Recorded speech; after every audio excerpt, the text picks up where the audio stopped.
Long before humans set foot on this vast expanse, the land we now call Canada was shaped by forces beyond imagination.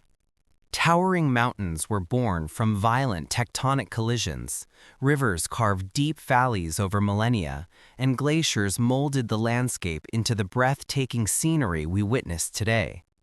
Canada's geography, from the rugged Rockies to the sweeping prairies, tells a story older than time itself. Millions of years ago, the landmass that would become Canada was part of ancient supercontinents. Its terrain shifted, split, and collided, giving rise to mountains, plains, and lakes. The landscape changed with each passing epoch, leaving behind fossilized records of plants, animals, and environments that hint at the world's distant past. During the Ice Ages, massive glaciers covered much of the territory, reshaping the land like a sculptor with patience and power. Entire forests were buried under layers of ice, and as the glaciers slowly retreated, they left behind fertile valleys, deep lakes, and rolling hills. The retreat of the ice set the stage for rivers to flow, for vegetation to take root, and eventually for humans to arrive. Canada's climate, even before humans, was a shifting kaleidoscope. In the far north, tundra stretched endlessly, while in the south, temperate forests flourished. Wildlife thrived in every corner. Mammoths roamed the plains, giant beavers gnawed along rivers, and saber-toothed cats prowled the dense woodlands. This ancient ecosystem laid the foundation for the delicate balance of life that humans would later inherit. The land's raw beauty was punctuated by geological marvels. Massive freshwater lakes formed as glaciers melted, while rivers carved deep canyons and valleys. Volcanoes, long dormant, left their marks in the rock and soil. Even before the first humans, Canada was a land of extremes, both harsh and magnificent, hostile yet abundant. As centuries passed, the climate continued to fluctuate. Glaciers advanced and retreated, and forests and rivers adapted to the changing conditions.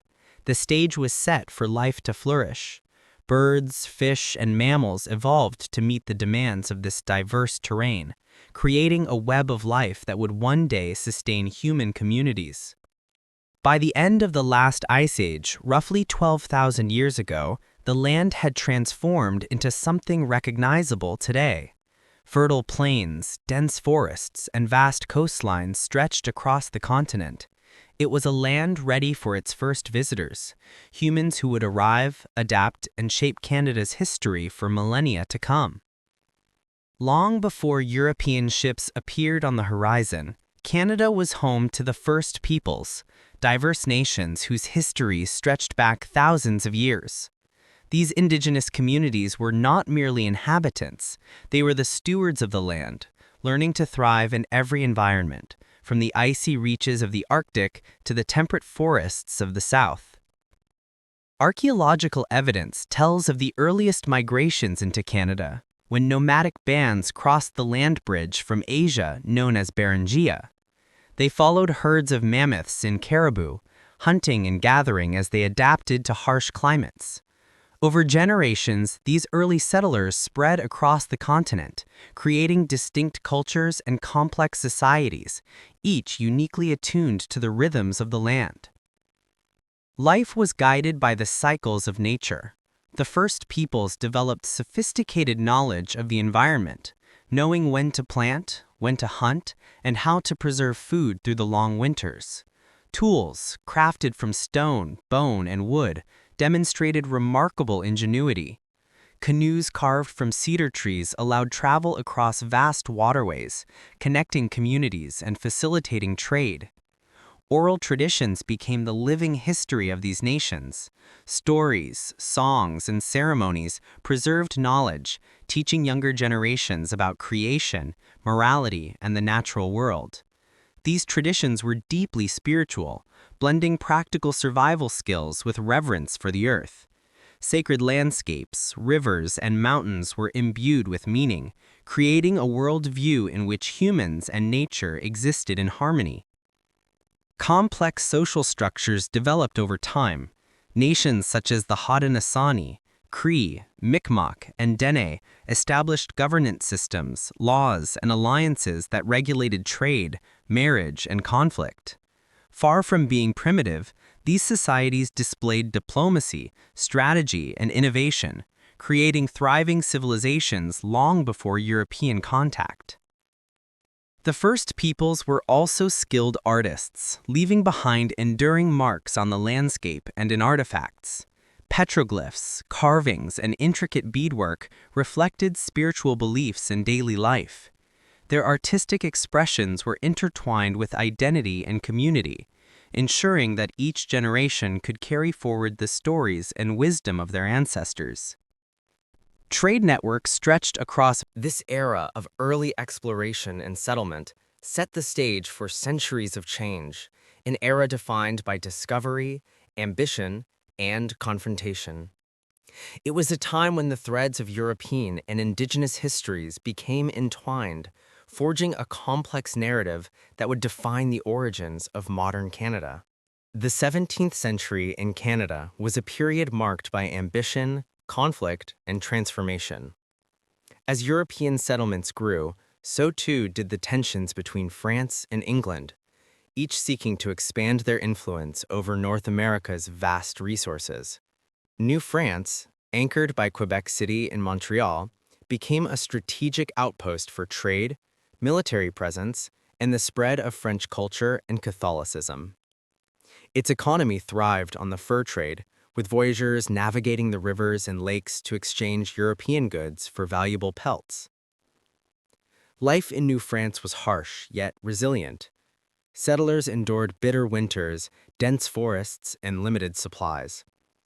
Indigenous knowledge remained vital. Local communities taught European settlers to hunt, fish, and cultivate the land. Alliances formed through trade, marriage, and diplomacy, creating networks of interdependence. The Métis, a people of mixed Indigenous and European ancestry, emerged from these unions, their culture blending languages, customs, and traditions from both worlds. Religious influence permeated daily life. Jesuit missionaries worked tirelessly, documenting the cultures and languages of Indigenous peoples, while attempting to convert them. Churches became the center of settlements, influencing education, law, and social order. Yet cultural collision was inevitable. European notions of land ownership clashed with Indigenous spiritual and communal relationships with the land, planting seeds of resistance, negotiation, and adaptation. Military conflicts punctuated this era. The French and their Indigenous allies clashed with the English colonists and their allied tribes in a series of skirmishes that shaped the geopolitical landscape. Forts and trading posts doubled as defensive bastions, while local militias and Indigenous warriors engaged in tactical campaigns that showcased both courage and strategy. By the late 17th century, New France had established itself as a vibrant, if fragile, colony. Its people, forged by hardship, creativity, and collaboration, had begun to write the story of a nation in the making. The interplay of European ambition and Indigenous resilience created a narrative of endurance, innovation, and identity, a story that would continue to unfold in the centuries to come. The 18th century ushered in profound change for the lands of New France. European rivalries, which had simmered for decades, culminated in a decisive struggle for dominance, the 7 Years' War. Known in North America as the French and Indian War, this conflict pitted French forces and their Indigenous allies against the British and their colonial partners. The war's outcome would forever alter the course of Canadian history, setting the stage for the emergence of a new society. In 1759, the Battle of the Plains of Abraham marked a turning point. British forces, under General Wolfe, seized Quebec City after a daring and grueling campaign. The defeat of France at Quebec signaled the beginning of the end for New France. Despite valiant resistance by French commanders and the support of Indigenous allies, the Treaty of Paris in 1763 formalized British control over Canada, transferring vast territories from France to England. This political shift brought new governance, laws, and economic systems, challenging the established ways of life in the colony. Life under British rule demanded adaptation. French-speaking Canadians, known as Canadian, retained their language, religion, and cultural practices despite political subjugation. The British, pragmatic in their approach, allowed a degree of cultural autonomy to maintain stability. The Quebec Act of 1774 exemplified this strategy, protecting Catholicism and French civil law while encouraging loyalty to the Crown. This delicate balance created a distinct Canadian identity, a people navigating between two European powers while maintaining ties to their own traditions. Meanwhile, the Indigenous nations faced profound upheaval. Shifting alliances, encroaching settlements, and new trade policies challenged their autonomy and territorial control. Yet, Indigenous communities continued to exercise diplomacy. Cultural identity continued to evolve during this century. French Canadians sought to protect language, religion, and traditions in the face of expanding English-speaking settlements and British influence. Indigenous communities endured displacement, treaty negotiations, and pressures from European settlers, but continued to assert their presence and rights, influencing regional politics and culture. Meanwhile, the Métis played a pivotal role in Western territories, blending Indigenous and European heritages and asserting political agency through movements such as the Red River Rebellion of 1869 to 1870. The Confederation movement emerged as a solution to political and economic challenges. Leaders in the British North American colonies recognized the benefits of uniting for mutual defense, trade, and governance. On July 1, 1867, the Dominion of Canada was officially established through the British North America Act, uniting Ontario, Quebec, New Brunswick, and Nova Scotia. This marked the birth of modern Canada, a federal system balancing provincial autonomy with essential government, laying the foundation for future expansion across the continent. Western expansion became a defining feature in the latter half of the century. The construction of the Canadian Pacific Railway connected eastern provinces with the Western territories, facilitating settlement, trade, and migration. Immigrants from Europe, including large numbers of Ukrainians, Germans, and Scandinavians, joined Indigenous and Métis populations in developing these new regions. Cities such as Winnipeg, Calgary, and Vancouver grew rapidly, reflecting the nation's ambition and adaptability. Social change also left its mark. Education systems expanded, newspapers flourished, and cultural institutions emerged, fostering a shared sense of Canadian identity despite regional, linguistic, and cultural diversity. Reform movements advocating for women's rights, labor protections, and Indigenous recognition began to take shape, signaling the gradual evolution of civil society and public consciousness. By the end of the 19th century, Canada had transformed from a collection of disparate colonies into a unified dominion with growing political maturity, economic diversity, and cultural richness. The legacy of adaptation, resilience, and cooperation that had defined earlier centuries continued to guide the nation as Canadians looked forward to the challenges and opportunities of the 20th century. The dawn of the 20th century brought both opportunities and challenges for Canada.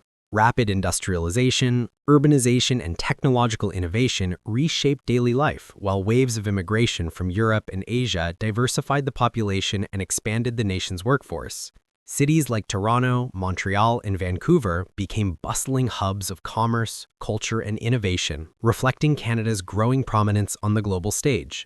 Yet, these changes also sparked tensions over labor rights, cultural assimilation, and social inequality, forcing Canadians to navigate a complex landscape of modernization and tradition. World War I marked Canada's emergence as a significant player on the international stage. Though still a dominion under British rule, Canada sent hundreds of thousands of soldiers to fight in Europe, gaining recognition for their valor at battles such as Vimy Ridge. The war catalyzed political and social change at home. Women assumed new roles in factories and offices, labor movements gained momentum, and debates over conscription exposed deep divisions between English and French Canadians. By war's end, Canada had earned a seat at the Versailles Peace Conference, symbolizing a growing national confidence and independence. The interwar period was a time of both prosperity and hardship. The 1920s brought economic growth, technological advances, and cultural flourishing, with jazz, cinema, and literature reflecting a new Canadian identity. Yet, the Great Depression of the 1930s devastated communities, leaving widespread unemployment and poverty. Government relief programs, public works projects, and social welfare initiatives emerged as vital responses, shaping modern Canadian governance and social policy. This era reinforced the nation's resilience, ingenuity, and commitment to social cohesion. World War II, 1939 to 1945, further solidified Canada's international stature. Over 1 million Canadians served in military operations, from the beaches of Normandy to the skies over Europe. The war effort accelerated industrial production, scientific innovation, and women's participation in the workforce, transforming the social and economic fabric of the country. Post-war, Canada played a key role in founding the United Nations and NATO, demonstrating its commitment to peace, diplomacy, and international cooperation.